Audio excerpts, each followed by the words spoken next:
Hola, muy buenos días y en primer lugar agradecer a la Fundación Huésped, al doctor Pedro Can, la amabilidad de invitarme a este seminario y también al doctor Buenaventura Clotet. Yo haré una presentación, un overview de aspectos algo más amplios que la PrEP, aunque me centraré también en la PrEP, más sobre prevención del VIH y otras enfermedades de transmisión sexual en Cataluña.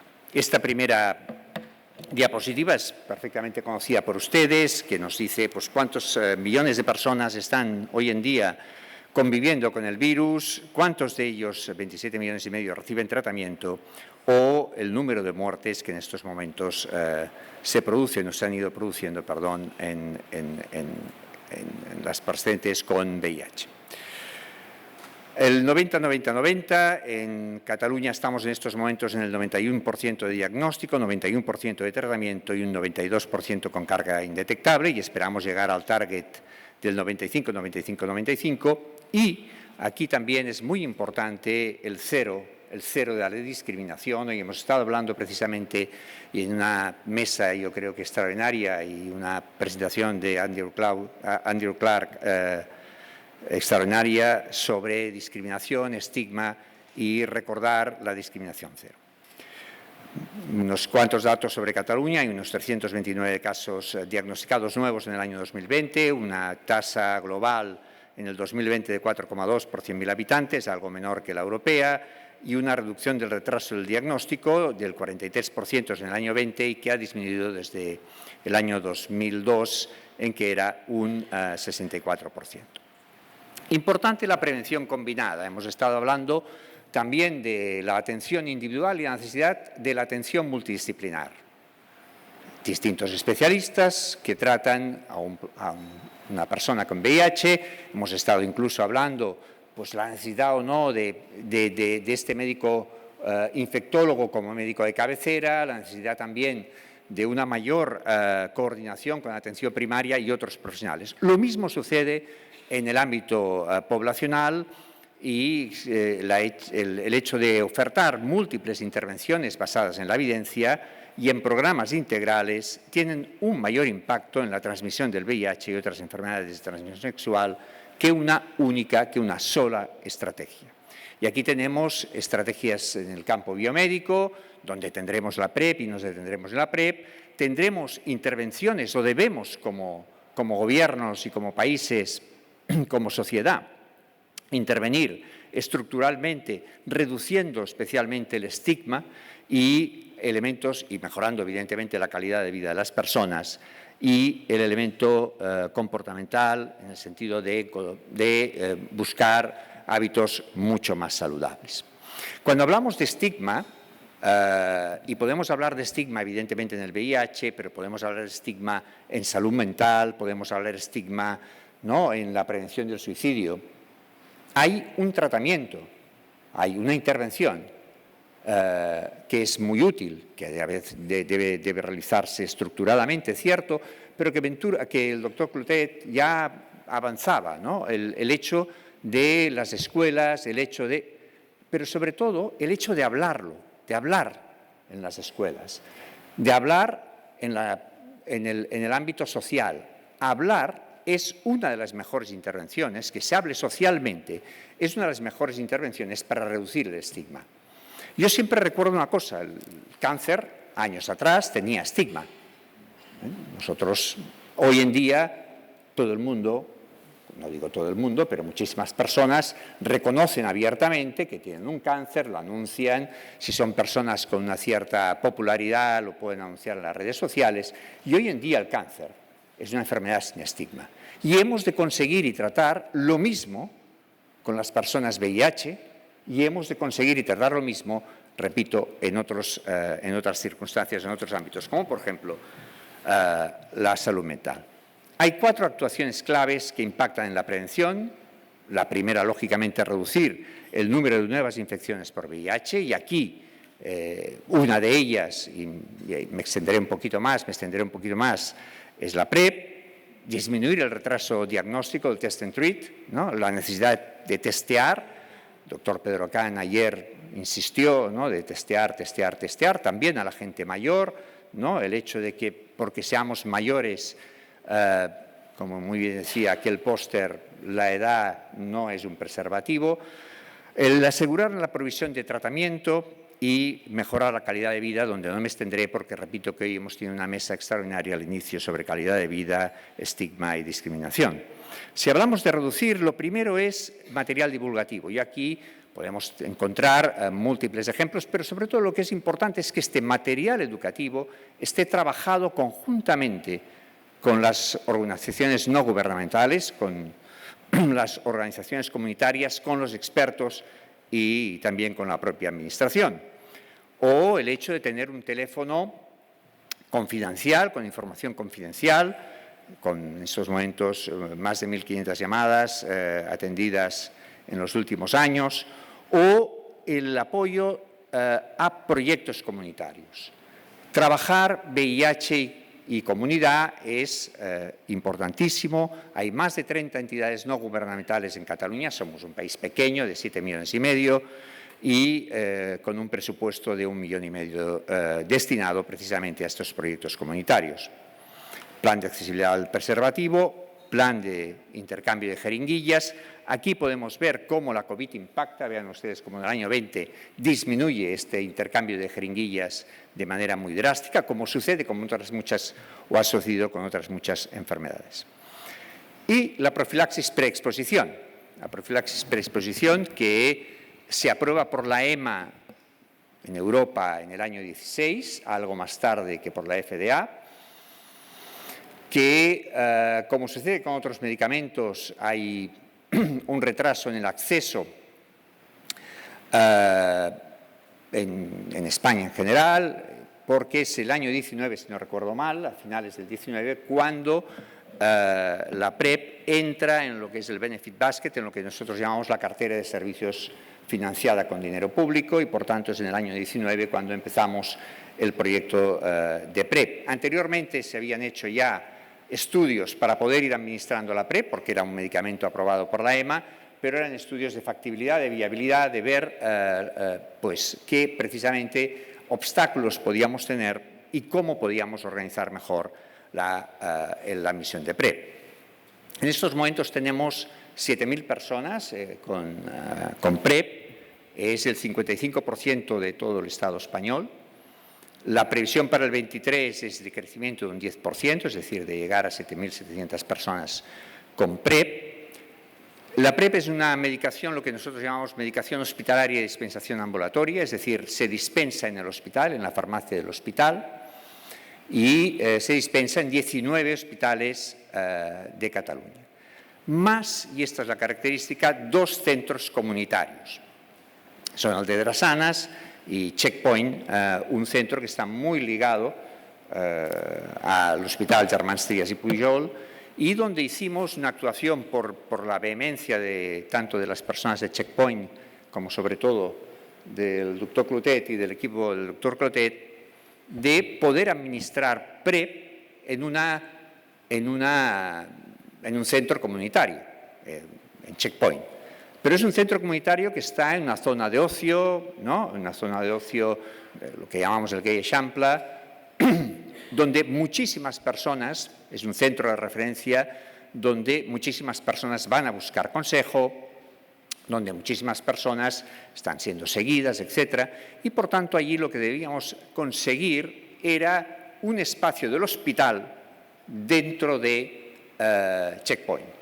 Y esto que parece fácil de decir, administrativamente es muy complicado, es muy complejo, porque quiere decir que debemos acreditar un espacio dentro de un centro comunitario, debemos facilitar los mismos o las mismas herramientas que puedes tener en una consulta del hospital, quiere decir pues, que la persona que es visitada se va a registrar toda su visita en la historia clínica, que luego se va a compartir con otros centros hospitalarios o con los centros de atención primaria, que a su vez va a tener que ser visitado por profesionales de Can-Ruti. Bueno, Can-Ruti es el nombre coloquial que le damos al Hospital Germans Trias y Pujol. Por tanto, tenemos personal de Germans Trias y Pujol, en un centro comunitario y las personas se atienden en este centro comunitario por Germans Trias y Pujol, y lo que es más importante es un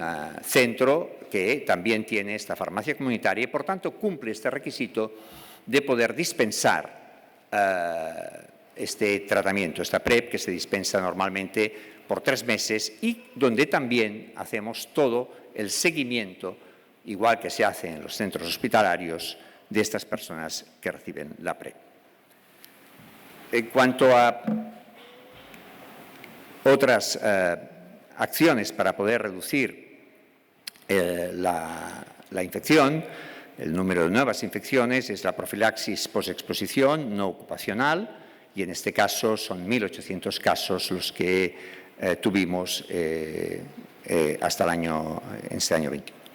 Disminuir el retraso del diagnóstico es básicamente lo que también se ha estado hablando durante este día y medio, es la necesidad de testear, y por tanto el material divulgativo es muy importante. La necesidad también de poder diversificar el sitio donde estamos testeando. Aquí pueden ver ustedes pues, lo que sería el test en la red convencional, pero también en estos centros comunitarios que hemos estado comentando anteriormente, y con ello conseguimos también disminuir el retraso del diagnóstico y pasar de este 64% que teníamos en el año 2002 hasta el 43% en el año 2020, o el hecho de cómo va creciendo también el número de pruebas realizadas en centros comunitarios, y aquí ven en las barras amarillas las farmacias. También tenemos la posibilidad de hacer este test en farmacias. Empezamos ya hace unos cuantos años con pocas farmacias, actualmente son más de 125 farmacias las que están adheridas al programa de testeo en VIH. Aquí lo ven, en abril del 2009 se inicia en localidades de más de 30.000 habitantes y actualmente tenemos 124 farmacias. Ustedes verán que son pocas pruebas, pero todos estos esfuerzos, poco a poco, son pequeñas gotas que van sumando la posibilidad de, como decimos, testear y, si es necesario, tratar. Y también el autotest, desde este punto de vista, que se inició el proyecto en el año 2018. Por tanto, si queremos disminuir el retraso del diagnóstico, hay que incrementar la población que se realiza la prueba, impulsar, lógicamente, los estudios de contactos, adaptar la frecuencia, también esto se ha comentado durante las sesiones, a las necesidades de la persona, ampliar y diversificar la oferta, aunque puedan ser pocas. Por ejemplo, repito, las pruebas que se hacen en farmacias, las farmacias son muy accesibles y, por tanto, es un buen lugar para poder ofertar la prueba. El cribado de ITS, la capacitación del profesional sanitario y pues, otros aspectos como la telemedicina o y aquí tenemos, por ejemplo, también el home testing y home sampling, es un kit de detección del VIH a través de automuestra gratuito para hacer una prueba de saliva de manera confidencial, cómodamente, y el resultado es también online. Tercero, asegurar la provisión de tratamiento. Y desde este punto de vista nosotros destinamos 170 millones anuales a TARP. Hay unas 28.000 personas en tratamiento, hay 43 centros hospitalarios que ofrecen el tratamiento, más 150 referentes de ITS, de enfermedades de transmisión sexual, en atención primaria, y más de 100.000 visitas en atención primaria por estas ITS. Ven ustedes aquí una tarjeta azul, y esto también es importante porque la tarjeta azul es la que tenemos todos los ciudadanos que residimos en Cataluña, independientemente de nuestra situación legal.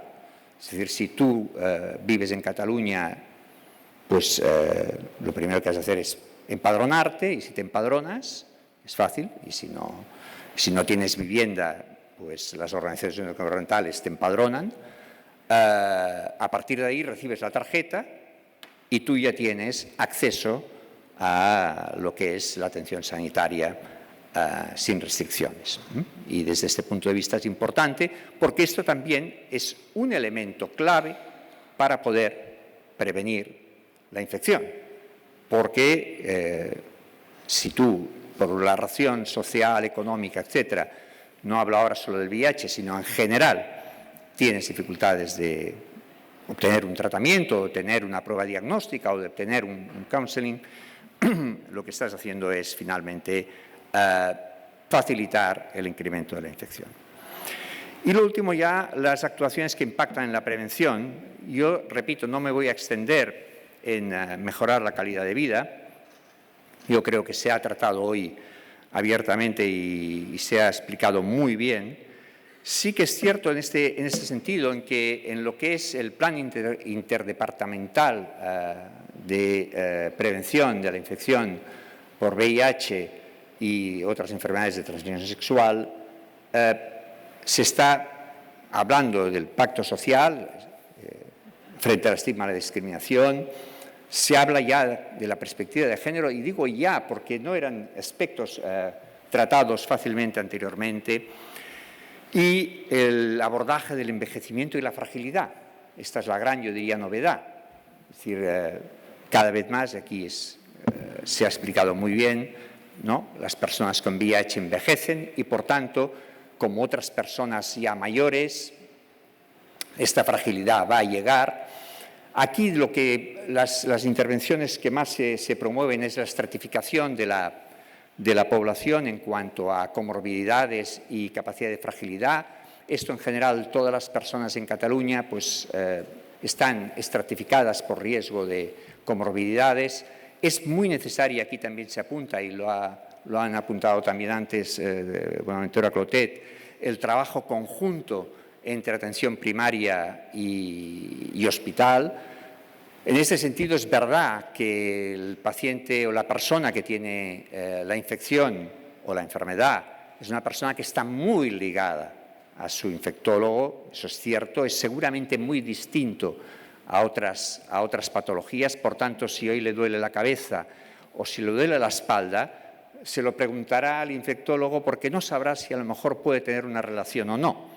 Y también es verdad porque como era una enfermedad pues que ha ido creciendo con los años, las personas han ido acompañando su crecimiento de edad y la enfermedad, es cierto que los médicos de atención primaria también tienen un cierto recelo a veces de tratar a un paciente con VIH, porque no es lo más habitual que hayan tenido en sus consultas de atención primaria. Yo creo que aquí sí que hay un trabajo conjunto muy importante a realizar entre los hospitales y los centros de atención primaria.